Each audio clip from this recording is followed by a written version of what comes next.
मैं चाहती थी कि अभी शादी ना करके मैं कुछ पढूं और उसके बाद फिर मेरी शादी हो, लेकिन ऐसा हुआ नहीं।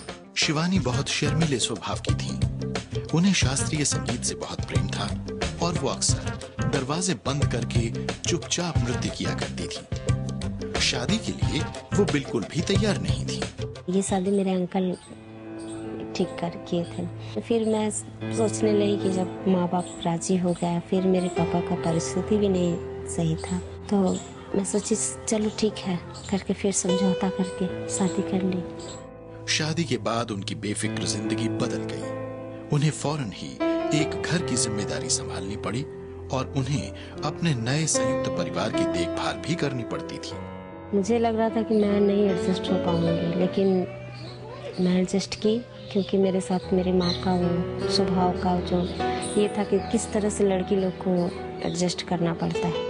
नई दुल्हन शिवानी को इस बात की भी आदत डालनी पड़ी कि उनके पति काम के सिलसिले में कई महीने बाहर रहते थे। लेकिन जब उनकी बेटी का जन्म हुआ तो उनके पति स्थायी रूप से घर आ गए, मगर इस परिवर्तन के कारण दबाव और तनाव पैदा होने लगा। बिल्कुल वो हर बात में जैसे मुझसे हमेशा लड़ाई करने के लिए वो सोचते रहते थे। कोई भी छोटी छोटी बात अगर हो जाती थी तो उसमें वो चालू हो जाते थे अपना, और नशा का भी कुछ आदत पकड़ा गया था उनका। और जब मैं उसके लिए मना करती थी तो वो और ज़्यादा मतलब गुस्सा हो जाते थे। घर का सामान तोड़ फोड़ करना, नुकसान करना, फेंकना, सामान जला देना, ऐसा करके मतलब काफ़ी टॉर्चर हमें करने लगे। वो लगातार डर के साए में जीती थी और 6 साल तक अपनी शादी को बचाए रखने के लिए जूझती रही। लेकिन इस तनाव का असर उन पर पड़ने लगा।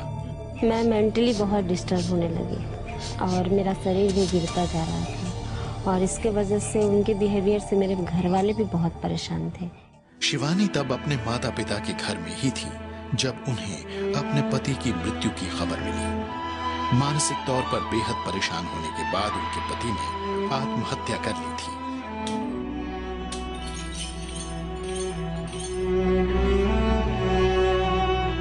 मुझे विश्वास नहीं हो रहा था कि ऐसा हुआ है।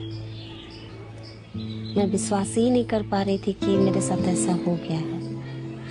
सब कुछ हो रहा था, न मैं खुल के रो पा रही थी, न मैं किसी से खुल के बात कर पा रही थी। मैं बहुत ज्यादा डिस्टर्ब हो गई। सिर्फ 27 साल की उम्र में शिवानी को वैधव्य जैसी सामाजिक वर्जना को झेलना पड़ा। सुबह सुबह किसी विधवा का चेहरा लोग नहीं देखना चाहते थे कि अरे तो पता नहीं पूरा दिन कैसा जाएगा, सुबह सुबह विधवा को देख ले। ये सब मेरे अंदर था। मैं भी वही सोचने लगी कि नहीं, मुझे किसी के सामने अगर कोई काम से जा रहा है तो मुझे उसके सामने नहीं जाना चाहिए। ऐसा करके मेरे दिमाग में सारी बात आने लगा। मैं अपने आप को कोसते रहती थी और मैं बिल्कुल अलग रहती थी। अब शिवानी को अपनी निजी जरूरतों को नजरअंदाज करके आगे देखना था। उनके बच्चों का भविष्य अब उनकी प्राथमिकता बन गया था। बस मैं यही सोच रही थी कि किस तरह से मैं अपने बच्चों का परवरिश करूंगी, और मैं हमेशा ये सोचती थी कि मुझे कोई भी छोटा मोटा भी काम मिल जाए कि मैं काम करूं, ताकि मैं अपने बच्चों का कुछ तो कर सकूं। एक ईसाई संगठन उनके अपने ही गांव में एक नया स्कूल खोल रहा था। जब वो वहां एक नौकरी के बारे में पूछने गईं, तो उन्हें टीचर्स की एक मीटिंग में आने का न्योता दिया गया। मीटिंग की शुरुआत के तौर तरीके देखकर उन्हें बड़ी हैरानी हुई। संडे का दिन था और उस समय प्रेयर होने लगा, और उस समय मुझे लगा, मैं प्रेयर हो रहा था, मैं रो रही थी। प्रेयर के समय में मैं बहुत रो रही थी।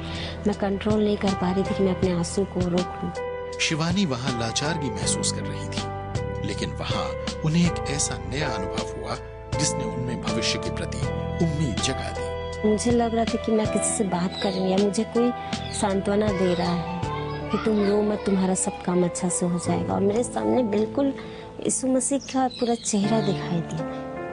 मैं जब प्रेयर कर रही थी उस समय मेरे सामने लगा कि मेरे सामने कोई खड़ा होके वो हंस के मुझे सांत्वना दे रहा है, हिम्मत दे रहा है। शिवानी को ये यकीन हो गया कि प्रभु यीशु ने ही उन्हें ये भरोसा दिया है। मैं उसी दिन से उनको अपने आप को समर्पण कर दी कि मैं आज के बाद मैं कभी कोई पूजा पाठ या कुछ भी नहीं करूंगी, केवल आपके ऊपर विश्वास करूंगी। उन्होंने प्रभु यीशु की प्रार्थना करना और उनमें विश्वास रखना जारी रखा। वो खास तौर से उन बच्चों के समूह के लिए प्रार्थना करती थी जिसे उन्होंने पढ़ाया था, और प्रभु यीशु ने उनकी प्रार्थनाओं का उत्तर भी दिया। जैसे स्कूल के लिए मैं प्रेयर की थी, बच्चे के लिए, वो सारा हुआ। फिर स्कूल नहीं था, स्कूल बना, वो मेरा प्रेयर ही था, क्योंकि स्कूल बनाने के समय भी काफ़ी बाधाएं आई थी और वो सारे बाधाएं टलती गई और मेरा स्कूल बन गया। मेरे बच्चे लोग को बारिश और धूप से बचने के लिए छांव मिल गया। ये मेरे लिए बहुत ही खुशी की बात थी।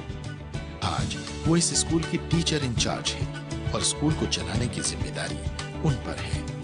वो बहुत खुश हैं और मेहनत से काम करती हैं। उनका सपना है कि उनके स्कूल के बच्चों को सबसे अच्छी शिक्षा मिले। नई जिंदगी नहीं देता तुम जीते कैसे। उन्हीं का तो ये है कि मैं हर परिस्थिति का सामना भी कर लेती हूँ और ज़्यादातर मैं खुश ही रहती हूँ।